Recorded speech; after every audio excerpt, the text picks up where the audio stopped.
Selamat siang kawan-kawan. Balik lagi, saya punya waktu lumayan ini, ada 30 menit untuk santai. Saya habis dari luar, habis ketemu orang.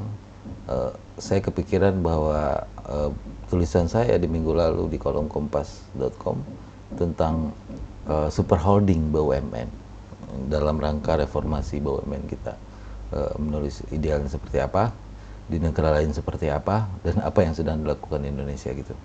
Eh, Berbicara tentang BUMN ini kan, kalau Anda pengkaji politik, ini masuk ke dalam kajian ekonomi politik ya. Begitu juga dengan kajian ekonomi politik internasional yang lagi hari ini ramai berbicara tentang peran BUMN, peran sovereign wealth sebuah negara gitu, dana abadi gitu. Itu kajian-kajian dari ekonomi politik internasional belakangan yang lagi ramai, yang masuk ke dalam topik besar namanya state capitalism, penampakan dari kapitalisme negara itu. Ini lawan dari democratic capitalism seperti negara liberal, yaitu BUMN, intervensi negara dan pemerintahan ke dalam pasar dan masyarakat, dan penggunaan sovereign wealth, ya sovereign wealth, dana abadi seperti di Indonesia itu kalau nggak salah LPI namanya, disisihkan oleh negara atau diambil dari BUMN, dana abadi itu untuk digunakan untuk berinvestasi di dalam negeri maupun di luar negeri untuk mendapatkan gain, keuntungan gitu. Memang topik BUMN ini menarik ya. Ketika perang dingin usai 1991, diklaim oleh Francis Fukuyama sebagai the end of history, bahwa pemenang sejarah adalah kapitalisme, liberalisme. Ternyata di 2010-an ternyata itu berbalik arah. Secara politik katanya 2006 itu boleh berbalik arah ketika perkembangan demokrasi itu mulai stuck, negara-negara udah mulai berhenti menjadi the real democratic, lalu berubah menjadi semacam rezim-rezim hybrid ya. Dia pemilihan, tapi dalam prakteknya mereka masih menjalankan tangan besi, pemerintahannya masih otoriter, masih tercandra otoriter, autokratik, dan kind of Zeus. Tapi mereka dipilih gitu loh. Mereka mengadakan pemilihan yang pada negara-negara tertentu pemilihan itu cukup manipulatif gitu. Pemenangnya sudah kita tebak gitu. Jadi ketika berakhir perang dingin itu, ramai pembicaraan tentang BUMN tapi dalam konteks privatisasi. Nah, ini lari ke negara yang mengalami yang mengalami liberalisasi mendadak. Itu negara-negara Eropa Timur, yang sebelumnya berada di dalam cengkeraman Uni Soviet, atau saat ini Sovietnya 91 itu bukan kolab ya, sebenarnya bubar aja begitu aja gitu, karena Gorbachevnya ya deal dengan Yeltsin, ya bubar sudah gitu lah. Jadi 3 negara yang diajak berbicara untuk membubarkan itu adalah Ukraine, Belarus, kalau saya nggak salah, termasuk Kazakhstan. Pokoknya itulah, sepakat bubar ya bubar gitu, diumumkan bubar. Lalu negara-negara yang menjadi satelitnya ini, negara di Eropa Timur itu ada Hungaria, ada Kroasia, dan lain-lain yang sekarang sebagian itu menjadi negara Skandinavia gitu. Bingung kan. Nah, lalu keadaan ekonomi ketika itu memang lagi parah-parahnya. Kenapa Uni Soviet collapse itu salah satunya penyebab ekonomi juga gitu loh, karena dia stuck mulai di tahun 80-an gitu, sehingga Gorbachev harus mengeluarkan kebijakan terbuka, liberalisasi ekonomi secara pelan-pelan, perestroika, glasnost, dan bla bla bla itu. Lalu saat collapse beneran, ini negara-negara satelit di Eropa Timur ini bingung gitu lah, mau ngapain, sehingga ekonominya udah parah ketika itu.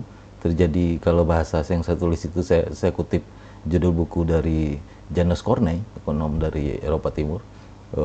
Judul bukunya The Economic of Shortage, yang ada setelah 90-an, 80-an, akhir 90-an itu, ekonomi kelangkaan yang ada gitu loh. Bahwa barang-barang itu mahal karena langka, gagal diproduksi oleh BUMN atau perusahaan-perusahaan negara, sehingga tidak tidak sesuai dengan permintaan pasar yang ada, sehingga harga pada mahal. Itu yang menyebabkan Janos Kornai menulis buku dengan judul Economic of Shortage, segala kekurangan gitu. Nah, ditempuhlah jalan oleh negara-negara itu, termasuk Hungaria, termasuk Kroasia kalau nggak salah. Pokoknya negara-negara di Eropa Timur itu yang kita sebut dengan pendekatan Big Bang kalau ekonom menyebutnya ya. Big Bang, pendekatan cepat, liberalisasi cepat gitu. Shock therapy itu bahasa yang sering digunakan, shock therapy atau Big Bang. Itu yang digawangi secara institusional, itu ada Bank Dunia di situ, ada IMF, ada private sector di Amerika itu, perusahaan keuangan seperti JP Morgan, Goldman Sachs, itu ikut terlibat di situ. Lalu secara personal ada tokoh-tokoh yang kita kenal hari ini sebagai ekonom, ada Jeffrey Sachs, ada Lipton, ada Larry Summers ya, Lawrence Summers, kita kenal dengan Larry Summers, pernah jadi Menteri Keuangan Amerika di era Clinton kalau nggak salah itu. Ada David Lipton juga ekonom dari Amerika, mereka terlibat. Yang paling banyak menulis tentang ini tuh Jeffrey Sachs ya, tentang shock therapy ini. Bagaimana itu dilakukan secara cepat, diprivatisasi sehingga masuklah beberapa pengusaha asing untuk men-take over beberapa BUMN itu, sehingga BUMN itu bisa mendapatkan dana segar, lalu dia bisa berproduksi kembali sesuai dengan analisa mereka sebagai pelaku pasar. Karena ternyata dalam waktu di era pemerintahan komunis itu, di mana segala sesuatu yang direncanakan, perencanaan itu ternyata tidak merepresentasikan kebutuhan pasar yang sebenarnya, sehingga apa yang mereka produksi sesuai dengan kapasitas produksinya, tapi ternyata yang dibutuhkan masyarakat jauh lebih itu, sehingga terjadi kelangkaan, the economic of shortage kalau menurut Janas Kornai. Nah, era-era privatisasi ini sempat tenar. Perang Dingin itu kan, ketika perang dingin berakhirnya perang dingin disebut oleh Francis Fukuyama sebagai the end of history itu cuma berlangsung sekitar 10-15 tahun sampai 2026. Secara politik dianggap the democratic recession oleh Larry Diamond, itu seorang pakar politik dari Stanford University ya. Oh, kok stuck, negara tidak lagi terjadi ekspansi demokrasi, ini berubah arahnya gitu. Ada yang berubah menjadi hibrid demokratik, ada yang berubah menjadi otoriter gitu loh. Terjadi bukan backlash, tepatnya itu kalau bahasanya Larry Diamond itu democratic recession ya, democratic recession, resesi demokrasi. Kalau resesi kan berarti dia mulai stuck, mulai turun dikit, perkembangannya nggak terlalu progresif lagi gitu loh. Nah, itu tuh di era itu tenar banget privatisasi, sehingga muncul teori, bahkan ke birokrasi pun muncul teori, kalau Anda pernah dengar di tahun 2000-an awal itu namanya entrepreneurship birokrasi. Entrepreneur birokrasi yang semangatnya swasta, dengan pelayanan lebih swasta, dengan orientasi lebih kepada profit terutama itu. Nah, itu dari Amerika diperkenalkan karena saking tenarnya. Jangankan BUMN gitu loh, birokrasi pun diinjeksikan spirit entrepreneurship. Nah, pada konteks ini saya setuju, untuk spiritnya saya setuju entrepreneurship, tapi untuk motivasinya saya tidak setuju untuk profit. Karena public services itu untuk kepentingan masyarakat. Kalau itu public services yang sifatnya fundamental need, kebutuhan mendasar, lu nggak usah mikirin profit apa tidak, you do the best. Lu lainin orang gimana biar sehat, lu guru-guru mendidik masyarakat biar masyarakat anak-anak pintar gitu. Terlepas nanti dapat untung apa tidak sekolahnya, atau profit apa tidak, itu bukan pikirkan. Nah, ini perbedaannya dengan entrepreneurship birokratik ini. Saya nggak setuju di motivasinya, tapi saya setuju di spiritnya, bahwa pelayanan itu terus dilakukan dengan sangat profesional. Itu birokrasi kita harus dibikin profesional, tapi jangan dipaksa untuk mencari profit di sektor-sektor yang sebenarnya mereka tidak boleh profit gitu. Karena itu misalkan basic services, layanan dasar gitu. Itu. Nah, sampai setenar itu gitu. Sampai di 2006 mulai pudar, terutama 2010 ketika Cina mulai naik. Cina ya, di 2010 mulai kelihatan naik, itu mulai kelihatan muncul ide-ide state capitalism ini, bukan democratic capitalism lagi. Ternyata pengalaman dari Cina mengajarkan bahwa ketika negara mengintervensi, negara juga ekonominya juga bisa maju. Jadi yang terjadi di Cina itu sebaliknya dari yang terjadi di Soviet. Ketika Soviet terlalu lama intervensi, dia melakukan plan ekonomi, istilahnya ekonomi terencana secara mendetail, ternyata hasilnya buruk gitu di 80-an 90-an. Ternyata Cina ketika dia menggabungkan ekonomi pasar dengan sistem politik yang autokratik, ternyata mereka bisa maju dan cepat. Jadi dalam buku kajian sejarah ekonomi itu, perkembangan Cina itu berapa kali lipat dari kecepatan Amerika dalam membangun ekonominya, berapa kali lipat dari kecepatan Inggris dalam membangun ekonominya, terutama menjelang revolusi industri gitu loh. Cepat banget gitu. Lebih cepat ketimbang Jepang juga. Jepang itu kita tahu mereka mulai membangun itu pasca Perang Dunia Kedua, mereka dalam kondisi kalah, negara diokupasi oleh Amerika, bahkan konstitusinya pun ditulis oleh Amerika, butuh waktu sekitar 50 tahun untuk kita klaim sebagai sangat maju gitu. Sementara Cina itu plus minus butuh ya 30 tahun lah, 3 periode gitu. Jadi lebih cepat dari Jepang gitu. Termasuk juga Korea butuh 50 tahun, Taiwan 50 tahun gitu, baru kita anggap dia maju gitu. Dan Cina melakukannya dalam 30 tahun. Dan itu dengan beban demografi yang belum ada yang menanggung sebesar itu, 1 miliar lebih gitu di akhir belakangan 1,4 gitu. Itu sebuah sebuah kecepatan dan sebuah kapasitas yang perlu kita kagumi, kita pelajari mengapa terjadi begitu, meskipun tidak bisa kita copy paste begitu saja karena ada faktor-faktornya lain yang harus kita pertimbangkan. Nah, dalam konteks itu ketika Cina mulai berhasil itu orang lihat di Cina apa salah satu pendorongnya, intervensinya dalam bentuk apa gitu. Ya ada salah satunya bentuknya regulasi, udah pasti kan, misalkan regulasi dalam regulasi untuk menderegulasi beberapa kekangan ekonomi yang ada selama ini gitu. Daerah yang awalnya masuk dalam aturan komunis diliberalisasi, itu yang kita kenal dengan kawasan ekonomi khusus atau special economic zone. Itu yang salah satunya pendorong pertumbuhan ekonomi Cina, karena dia membuat kawasan-kawasan khusus yang dimana aturan di situ cukup liberal, sementara kita keluar dari kawasan itu kembali lagi ke aturan nasional Cina gitulah. Jadi kalau para ekonom menyebutnya teori bird cage ya, teori sarang burung, di mana yang dianggap sebagai sarang adalah sosialisme dan burungnya adalah liberalisme, sehingga liberalisme itu kerangkeng di sebuah kawasan. That's why they call it the bird cage ya, sarang burung. Nah, selain faktor itu ada faktor BUMN. Jadi Cina mereformasi BUMN-nya sedemikian rupa dan sangat masif gitu. Ini salah satu tokoh utama yang melakukan itu ada namanya Zurongji, Perdana Menteri. Dia terakhir penjabat Perdana Menteri sampai 2023 kalau nggak salah ya, 2003 gitu. Yang awalnya dia menjadi gubernur Bank Sentral Cina, lalu menjadi wakil Perdana Menteri, lalu jadi menteri di eranya Deng Xiaoping gitu. Dia melakukan reformasi, konsep dasarnya adalah melepaskan BUMN. Cina itu mempunyai ratusan ribu, bahkan sejutaan mungkin ada ya ketika awal ya, ketika masih negara komunis gitu. Yang kecil-kecil itu kita lepaskan, yang tidak efisien, yang rugi kita lepaskan atau kita likuidasi. Itu di era dia memang banyak jutaan tenaga kerja di layoff, di PHK. Tapi yang besar dan strategis kita selamatkan dan tidak kita lepas gitu. Jadi ada 4 bank misalkan, the big four di Cina itu ada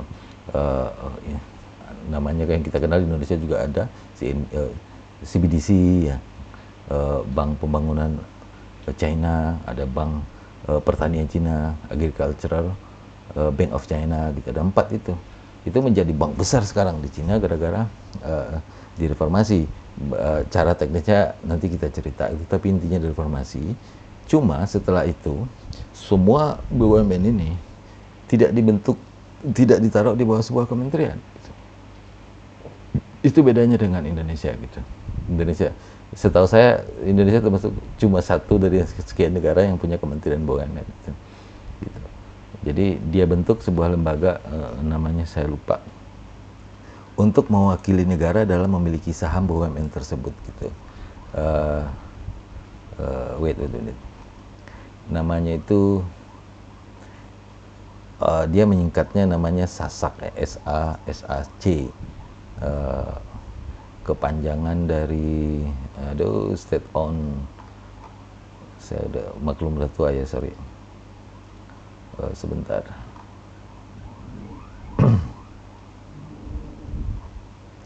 Namanya State Owned Asset Supervision and Administration Commission. Jadi State Owned Asset Supervision and Administration Commission disingkat jadi SASAC. Nah, SASAC ini kan ini BUMN. Karena BUMN itu milik negara, maka pemilik sahamnya adalah negara. Nah, di Indonesia yang mewakili negara dalam memiliki saham BUMN itu adalah Kementerian BUMN. Gitu. Dia yang mewakili. Kalau dia saham mayoritas, maka BUMN yang menentukan siapa komisarisnya. Kenapa Kementerian BUMN ini sangat strategis bagi partai politik yang ingin menempatkan kader-kadernya di bangku board of direction, board of commissioner, di komisaris di itu gitu. Diwakili oleh kementerian. Nah, kita tahu kementerian ini kan sifatnya politis, itu jabatan politis, walaupun ada yang background profesional, tapi secara prinsipil kita tahu itu jabatan politis karena ditunjuk berdasarkan keinginan politik penguasa. Penguasa merapa dengan siapa ya saya bisa bekerja, ya saya jadikan dia pembantu saya, yaitu menteri. Jadi ada, walaupun nggak didukung oleh background, misalkan kalau menteri ya pingin si A yang jadi menteri, ya jadi gitu lah. Karena dianggap oleh presidennya dia layak bekerja, cocok bekerja dengan itu gitu. Ya ini masalah dengan kementerian ini. Bukan dipersoalkan kenapa ada kementeriannya, tapi masalahnya secara prinsipil menteri ini adalah jabatan politis.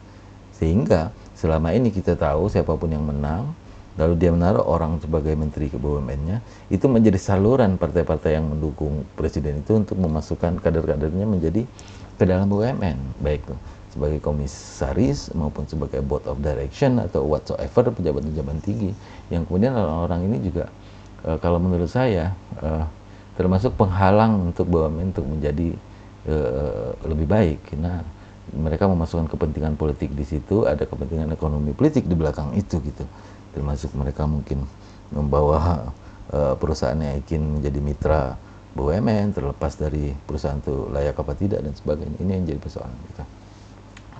Di Cina untuk membebaskan itu, karena di Cina kan partainya satu, Partai Komunis Cina. Dia bikinlah sebuah lembaga negara namanya SASAC tadi, State on Asset Supervision and Asset Management. SASAC ini kira-kira bentuknya seperti Temasek, karena dia berkaca dari Temasek. Cina belajar dari Temasek, gitu. Lee Kuan Yew itu sering banget diundang berbicara di Cina itu, karena dia Deng Xiaoping itu ingin mengcopy paste cara Singapura dalam menjalankan ekonomi, mendamaikan antara pemerintahan yang banyak mengintervensi dengan ekonomi pasar gitu. Jadi kira-kira itulah ininya, platform yang ditiru oleh SASAC ini. Itu juga ditiru oleh Khazanah di Malaysia ya, super holding BUMN-nya Malaysia itu namanya Khazanah gitu. Dan tidak dibuatkan menteri. Jadi yang mewakili negara dalam memiliki saham BUMN itu adalah SASAC ini, State on Asset Supervision and Asset Commission, itu tadi. Jadi State on Asset Supervision and Administration Commission di bawah mereka, kecuali 4 bank yang saya sebutkan tadi, gitu. 4 bank tadi. Jadi Cina itu membentuk beberapa institusi yang akan mewakili negara dalam dalam kepemilikan saham BUMN. Jadi untuk BUMN non perbankan itu mulai dari konstruksi, migas, pertanian, apalagi itu manufacture dan whatsoever gitu, ratusan ribu jumlahnya, itu berada di bawah State on Asset Supervision, saya lupa lagi, State on Asset Supervision dan Administration Commission ada di bawah situ. Jadi kenapa dibuatkan itu? Untuk menjembatani bahwa antara 3 hal. Yang pertama, negara sebagai regulator dan negara sebagai pemilik saham ini harus dibedakan. Ini masalahnya. Di Indonesia, negara sebagai regulator dan negara sebagai pemilik saham itu disatukan di Kementerian BUMN. Karena urusan BUMN yang mengeluarkan aturannya Kementerian BUMN. Tapi Kementerian BUMN ini juga pemilik saham. So you can imagine betapa ribetnya itu. Gue mengatur diri gue sendiri, ya suka-suka gue gitu lah. Jadi itu yang dilakukan oleh Cina, dan ini berkaca kepada Temasek. Nah, sehingga SASAC ini sama Temasek ini membawahi semua BUMN yang ada. Inilah SASAC lah pemilik sahamnya. Nah, dalam artian apa? SASAC mewakili negara dalam kepemilikan saham di BUMN. Sementara negara dan pemerintah adalah regulator, jadi pisah, ngerti kan ya? Jadi sehingga regulator kalau ngatur, ada yang diatur, dia nggak ngatur diri dia ngatur BUMN yang adanya di bawah SASAC gitu, adanya di bawah SASAC atau di bawah Temasek atau di bawah Khazanah dan lain-lain gitu. Di Prancis pun sama, namanya AP kalau nggak salah, nggak ada Kementerian BUMN juga di situ. Sehingga secara koordinatif SASAC ini berada di bawah Kementerian Keuangan dan Kementerian Ekonomi kalau di Prancis. Di Cina juga sama, kalau di Singapura itu berada di bawah koordinasi ke Kementerian Keuangan. Di Jepang sama, berada di koordinasi Kementerian Ekonomi dan Keuangan. Tidak dibuatkan lembaga seperti Kementerian BUMN, karena Kementerian BUMN nyatanya sampai hari ini hanya sebagai penyalur aja kan, penyalur komisaris dari partai ke BUMN. Itu kita nggak ngelihat ada reformasi. Nah, ini menjadi konsep yang menarik. Kenapa sering saya bahas? Karena ide dasarnya adalah memisahkan negara sebagai regulator dan negara sebagai pemilik saham dan BUMN sebagai entitas usaha. Tiga ini dipisahkan dengan jelas, gitu. Nah, itu satu. Yang kedua, secara politis kalau dia dibikin lembaga profesional seperti itu, seperti Temasek itu, otomatis dia harus diduduki oleh orang profesional juga karena berada di bawah koordinator Kementerian Keuangan. Sehingga partai tidak semena-mena untuk meminta orang masukin ke situ karena bukan jabatan politis gitu. Betul, apalagi bukan dari partai gitu. Itu logikanya. Dan itu yang dilakukan oleh Cina, walaupun Cina satu partai, dia berupaya untuk memisahkan antara partai, pemerintah, pemilik saham, BUMN dan BUMN sendiri itu dipisahkan. Sehingga dengan berdirinya itu masuklah lembaga SDM profesional di BUMN Cina. Karena direkrut secara profesional, dijalankan secara profesional, pemilik sahamnya pun profesional, sebuah lembaga profesional yang ditunjuk oleh negara untuk mewakili negara dalam memiliki sahamnya di BUMN. Itu yang terjadi. Nah, di Indonesia itu tidak dipisahkan karena kan memang dari awal negara sebagai regulator diwakili oleh Kementerian BUMN, negara sebagai pemilik saham BUMN diwakili oleh Kementerian BUMN, mengatur BUMN sendiri gitu. Jadi suka-suka dia. Ini yang jadi masalah, makanya susah untuk profesional. Sementara yang dilakukan oleh pemerintah hari ini, super holding yang dimaksud oleh pemerintah itu adalah menggabung-gabungkan BUMN itu, baik horizontally maupun vertikali. Gitu. Kalau horizontal kan dibikin misalkan holding tambang semuanya, holding perbankan semuanya, itu kan horizontal. Lalu nanti di bawahnya ada super holding, itu bisa aja. Tapi apa posisinya di situ gitu? Kalau cuma sebagai atasan BUMN tapi bukan sebagai perwakilan negara dan masih tetap Kementerian BUMN, ini sama juga makin sulit, makin ribet urusannya gitu. Makin ribet, menambah struktur baru lagi kan gitu. Sementara tidak merubah fundamental aturan mainnya, bahwa super holding ini tidak mewakili negara dalam kepemilikan saham. Yang mewakili negara tetap Kementerian BUMN, yang mengatur juga Kementerian BUMN. Berarti itu belum dipisah. Mau dibikin super holding berapa banyak pun, ya menurut saya secara politis nggak akan mendatangkan spirit profesional yang lebih baik dari hari ini gitu lah. Karena tidak memisahkan antara dua itu, negara sebagai regulator dan negara sebagai pemilik saham gitu. Kalau dia disatukan, dia ngatur diri sendiri, berarti suka-suka gitu. Ini akan susah. Kedepannya kita akan masih melihat bahwa BUMN ini akan diduduki oleh orang yang memang berdasarkan preferensi politik, bukan berdasarkan profesionalisme gitu. Itu logika yang kita jalankan, sehingga saya belum melihat ada arah yang lebih baik dari reformasi BUMN ini dengan cara holdingisasi dan super holdingisasi. Bikin super holding, apa namanya kemarin, Jatan Trust, digabungkan beberapa aset beberapa BUMN untuk bisa digunakan sebagai entitas untuk berinvestasi. Itu juga bisa. Tapi itu sama aja kayak kita mendirikan aset manajemen gitu. Itu dikumpulkan beberapa aset perusahaan BUMN dan kita pakai untuk berinvestasi, itu juga bisa. Tapi tidak merubah struktur yang saya bilang tadi, memisahkan antara dua hal itu, negara sebagai regulator dan negara sebagai pemilik saham, tidak dipisahkan. Sehingga akan agak suka-suka juga gitu loh. Sementara persoalan kita selama ini yang dalam tanda kutip sering mengatakan BUMN itu rata-rata jadi ATM-nya partai gitu. Nah, ini yang kita pisahkan biar partai tidak bisa lompat pagar dengan mudah dari orang partai ke BUMN karena strukturnya tidak terpisah gitu. Itu menurut saya yang harus dilakukan oleh pemerintah.